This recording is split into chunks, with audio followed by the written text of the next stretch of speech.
Hey guys, welcome back to Prehistoric Life Podcast, and I'm your host, Eric Crawford.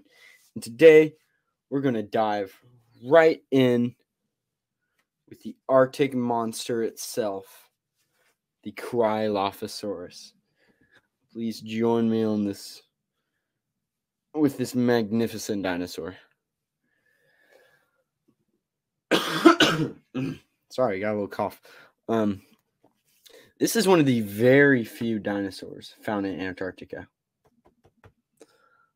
And I wish I had some fossils from it, or like a figurine or something of it, because Cryolophosaurus is honestly pretty awesome.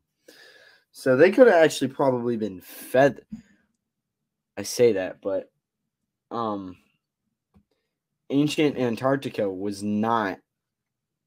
Let's talk about that for a second. So when Pangea was together, and I have a map of Pangea somewhere that I hand drew or something. I'll have to dig that out. When Pangea was connected,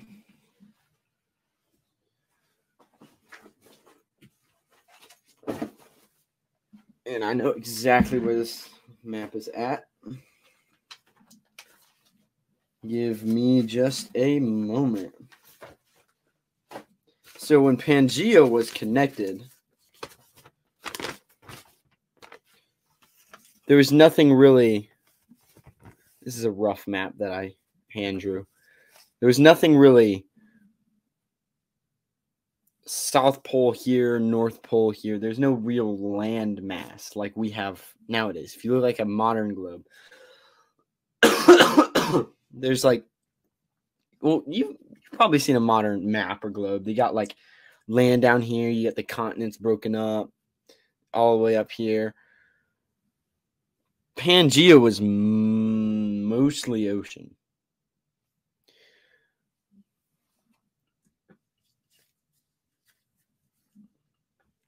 So Cryolophosaurus just lived on this southern part, not the southern part, because it didn't just break away like that. It like shifted and broke away. So it probably lived somewhere like here.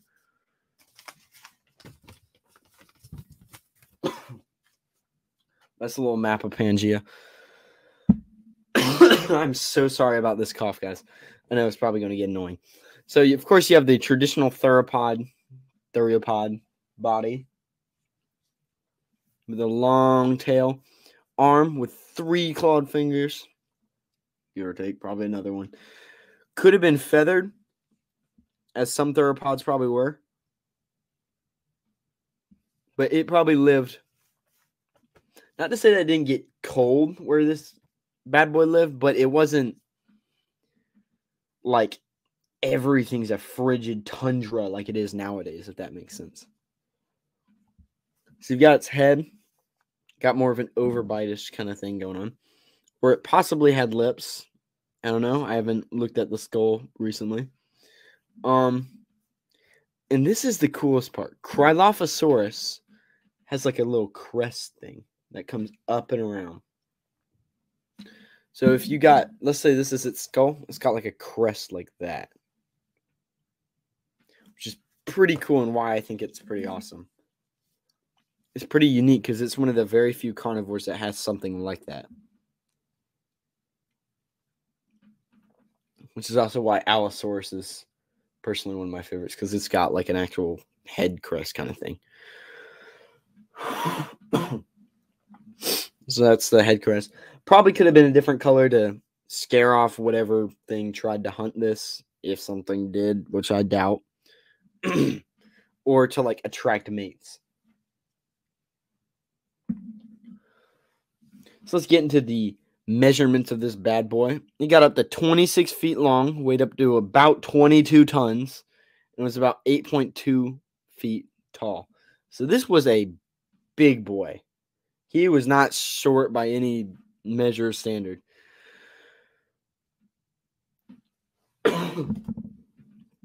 So it ate herbivores, smaller dinosaurs, other carnivores, dead animals, basically whatever it could find and scavenge. These theropods tend to be scavengers.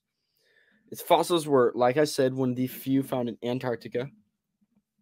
It's a medium-sized carnivore. It lived in frozen plains, so kind of like, well, they didn't have grass, but kind of like the snowy little bit of like plant, what do you call it? Like plant sprout that comes out in quote unquote frozen savannas. It lived in packs of, and this is what I found was crazy, like they live in pretty massive packs. They live in packs of like 5 to like 14.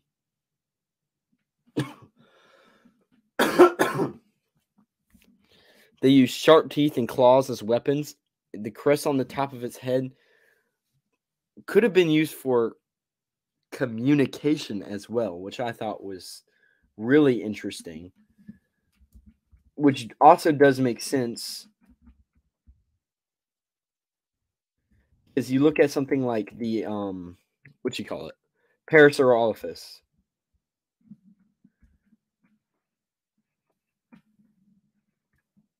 And like it's got like its head was hollowed. But I kind of doubt that looking at this bad boy. Because the crest isn't as like, so like if this is Parasaurolophus, like that's Cryolophosaurus. It's not as thick, but it could probably use it as something like, not necessarily like blow air through it, but probably they could probably do something like Stegosaurus does with its plates, where it pushes blood or it retracts blood from it and it changes it to different colors for warning. The Cryolophosaurus was founded by William Hammer in 1991, which is pretty crazy. It lived 180 to 206 million years ago. So, oops, sorry, I didn't mean to hit the mic. So 180 to 206. So that's late Triassic, which is the Rhytian period. Well, it's the Triassic period. The Rhytian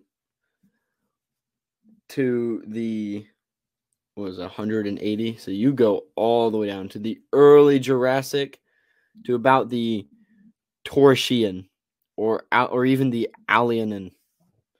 This guy lived a pretty long. They reigned for like a good long while. They weren't just kind of like some of these dinosaurs, they're like, well, we lived for like 206 to 205 million years ago. And you're like, yeah, you live like a million years. That's impressive. But I mean, humans haven't even been on this earth for a million years. So I don't really know what I'm talking about. But this guy lived and reigned in Antarctica for a good long while. But it's crazy. So, I mean, my whole thing is like, they found this bad boy in Antarctica. So, probably somewhere down here-ish. So, they found him in Antarctica. Which was discovered in like 1802, if I'm not mistaken. Do some quick research while I'm talking here. So, what went through people's mind whenever they were discovering Antarctica to be like, yeah, we should bring a paleontologist. Yeah, 1820. So Antarctica was founded in 1820. This guy was founded in 19. What did I say? 91. So they discovered Antarctica, and then 171 years later, they were like, yeah, let's drop up somebody who digs up dinosaurs on the giant ice field. I mean, I guess, yeah, it doesn't hurt to check. I mean, there's crap everywhere. They find stuff everywhere. They're finding like preserved mammoths in Siberia. And I don't know, maybe they were like, hey, maybe there's like some mammoth remnants or something like saber-toothed tiger or terror bird or maybe something that was preserved on Antarctica. That could have been their thinking. And then they find like a giant reptile and they're like, wait a minute, something ain't right here. I say reptile, but reptilian-like. So there's not that many species that were discovered on Antarctica, but this bad boy being like, it's probably the top predator in Antarctica, which is pretty darn cool if you ask me. So what do I think of Cryolophosaurus? Personally, I think Cryolophosaurus is really cool. And I'd like to see it in a movie. Which is weird to say because most of these dinosaurs in like the Jurassic franchise, you get them like horribly misshapen. Like you get this weird looking velociraptor. Well, I guess Spinosaurus was correct for its time. But you get like these weird ultra lizardified animals. But this, it would make sense for it to be feathered. They found it in Antarctica. But also, it's just so unique. Like Concavenator. Concavenator has the weird back hump. It's like a humpback dinosaur. Which is unique. And I think this guy being like a theropod carnivore, but with like a hadrosaur crest kind of thing is pretty cool. And it's giving me some Ultimate Saurus, I think is what it was called, vibes, where it's kind of like a super hybrid but it's got like the T-Rex head and neck, but it's got like Triceratops crest, which is pretty crazy. But I mean, it having that crest like that is just so unique and interesting to me, which is kind of why I'm drawn to it a lot, in my opinion. But I like it. I think it's an amazing dinosaur. And it lived like a good long while. I mean, 206 to 180 million years. I mean, wow. This guy reigned for a good long time. Well, this has been Prehistoric Life Podcast. I'm your host, Eric Crawford. Thank you for joining me with the Cryolophosaurus, one of my personal favorites, and I have been so excited to do this episode for so long. I love Cryolophosaurus. And it's kind of why I drew the map of Pangaea, if I'm not even going to lie, because I was like, well, we're finding dinosaurs on Antarctica, which is something that like completely flabbergasted me. So I was like, well, how would that look in Pangaea? And I did my research. I looked up some maps of Pangaea, and I compared about 3 or 4, and I got like a rough map that I drew. So I'm your host, Eric Crawford. Thank you for tuning in this week on Prehistoric Life Podcast. Remember to follow on YouTube, where you guys will get early access to all of these, and Instagram, where you get to see some extra alternative content. Thank you for joining me with Cryolophosaurus. Remember, I'm your host, Eric Crawford. Keep it prehistoric. Signing off. Goodbye.